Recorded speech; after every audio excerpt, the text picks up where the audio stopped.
Hello दोस्तों, आज की हमारी कहानी है धमकी। कहानी अच्छी लगे तो लाइक ज़रूर कीजिएगा। मम्मी जी, ये फल तो मेरे लिए मेरे पति लाए हैं। आपको व्रत करना हो तो आप भी अपने लिए पापा जी से मंगवा लीजिए। करुणा जी से उनकी बहू निशा ने कहा और फल का थैला लेकर अपने रूम में चली गई और करुणा जी सिर्फ देखती रह गई। करुणा जी बैठी उसे देखती रह गई। निशा और करुणा जी दोनों ने व्रत किया था, जिसके फलाहार के लिए फल आए थे। करुणा जी ने गुस्से और दुख में किसी से कुछ भी नहीं कहा और वो अपना मन मार कर सिर्फ दूध पीकर ही सो गई। अब अक्सर ऐसा ही होता। बेटा कुछ भी लाता तो निशा अपने पास रख लेती।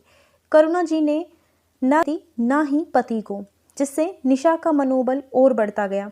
एक बार पति से कहा तो उन्होंने घर की शांति के लिए करुणा जी को ही चुप रहने के लिए कहा और उन्होंने मान लिया। साथ ही करुणा जी की ज़रूरत की चीज़ें खुद लाकर देने लगे। निशा ने इसका खूब फ़ायदा उठाया। चूँकि निशा के पति बाहर रहते थे, उन्हें कुछ पता नहीं चलता था। निशा फल मेवे खुद लाती, खुद खाती, बच्चों को खिलाती। जब खराब होने लगते तो बूढ़े सास ससुर को दे देती। कुछ बोलने पर अलग होने की धमकी देती। करुणा जी का एक ही बेटा था, उससे अलग होकर कहाँ जाएंगे, ये सोचकर चुप रहते। एक बार करुणा जी का बेटा 2 साड़ी लेकर आया और बोला, हो सकता है कि दुर्गा पूजा में मैं ना आ पाऊँ, तो तुम बच्चों के और पापा के कपड़े खरीद लेना और एक एक साड़ी तुम और माँ भी ले लेना। निशा ने देखा साड़ी बहुत महंगी और सुंदर थी। उसने वो साड़ी अपनी माँ को दे दी। दुर्गा पूजा में छुट्टी मिलने के कारण करुणा जी का बेटा रोहित घर आया।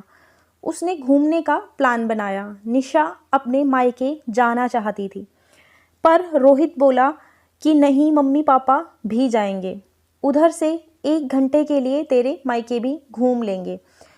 जब सब लोग घूमकर निशा के मायके गए तो रोहित ने देखा कि जो साड़ी वो इतने शौक से अपनी माँ के लिए लाया था, वो देखता ही रह गया कि वो तो सास ने पहनी हुई थी। रोहित को बहुत गुस्सा आया, पर वो चुप रहा। घर आने पर उसने माँ से पूछा, माँ क्या वो साड़ी आपको पसंद नहीं थी? करुणा जी को कुछ पता ही नहीं था। उन्होंने पूछा, कौन सी साड़ी? अब रोहित सारी बातें समझ गया था। उसने निशा को डांटा तो वो बोली कि मम्मी जी तो कहीं जाती आती नहीं है, इसीलिए वो साड़ी मैंने अपनी माँ को दे दी। तभी पास खड़ा निशा का 10 वर्ष का बेटा बोला, माँ तो अक्सर दादी की चीज़ें को देती है और दादाजी और दादी को कहती है कि आप अपने लिए खुद से चीज़ें खरीद लीजिए। निशा बेटे को चुप कराना चाह रही थी, पर रोहित के सामने अब वह कुछ बोल नहीं पाई।